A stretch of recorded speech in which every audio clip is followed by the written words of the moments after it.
tigare murunyararo pasina bokozozo pasina nautirwisa iyesu nyaya yacho inotangira kwatiri hanzi iwe neni tine basa nai kureva kuti isu sevoruzhinji tine chikamu chatinoita kuti kwanisa kugara zvakanaka nai saka muzuva ranhasi sekutaura kwazvaitwa ndofuma tikuona tikufamba tiise ruoko rumwe chete seshamwari dzavanhu mauto edu ezimbabwe national army vari pakati pedu zveTS mazRP nemamwe security services vari pakati pedu ndozodere kuti ise vabereki sevanhu vari kuita mabhizinisi akasiyana siyana tiite tine runyararo ichiripo pakukuchengetedzai hatisi pakukurwisai tiri pamwe chete nai sati kuti vabereki vamuzuva ranhasi ngatichibatanai zvakare totarise ruoko rumwe chete tobatsirana kuti tidziise nhau yataura nhau yemahwindi ari kunzi ari kutora mari nhau yemahwindi ari kurwisana nevabereki vanenge vachiita mabhizinisi amunenge muchiita ndiwo ari kusimudzira nyika kuti ibudirire neseo kunge tichigeza kudai so tichitsukirira ibasa ramunenge muchiita sevoruzhinji nai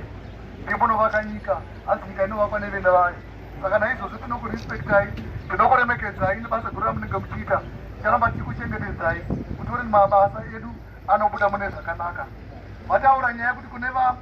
vemabhazi kuti hakuna mari inofange ichisiwa ndikatanga kubata kuti isi mabhazi operators kana vachairi vemabhazi kuti tive nemusiyano pakati pemuchairi kana kondakta nahwindi isi sabhazi driver kana kondakta tinosunirwa nge tine mabheji kuvatakasa bheji unozati ava ndo muchairi webhazi ava ndikondakta kana zvigona kuisa kana vhesi chairo woonekwa kuti aiwa ndiyo kubhazi kambani yakati saizvozvo zvinotibata tive nemusiyano pakati pakondakta nahwindi saka vemabhazi ipapo tibatsireiwo ipapo zvakare pataura nyaya yekuti hapana mari inosiyiwa inozoda zvamalodha kuti muende kuharare nexit yeshci izvozvo kuti kubva muzuva ranhasi ngatibatanai imi vabereki vari kuita zvimabhizinisi akasiyana siyana echidiki nevari kusimukira toona kuti hapana umwe wokunzi anouya achitora mari kusara kwekanzi sezvataura zvachio kana tinge tatorerwa mari tine kodzero yekunoripota kumapurisa eni nearest police station kana mupurisa tinge taona achifamba tinokodzere kumuzivisa kuti apa ndatorwa mari kuti kana munhu achinge auya kuri kutora mari asina ofisi yaari kana asingasikamwe tobva kukambani ipi kana tobva kuZRP here kana tobva kupi kana kukanzi asingasikamwe mapurisa anokodzere kumusunga nekuti anenge achipara mhosva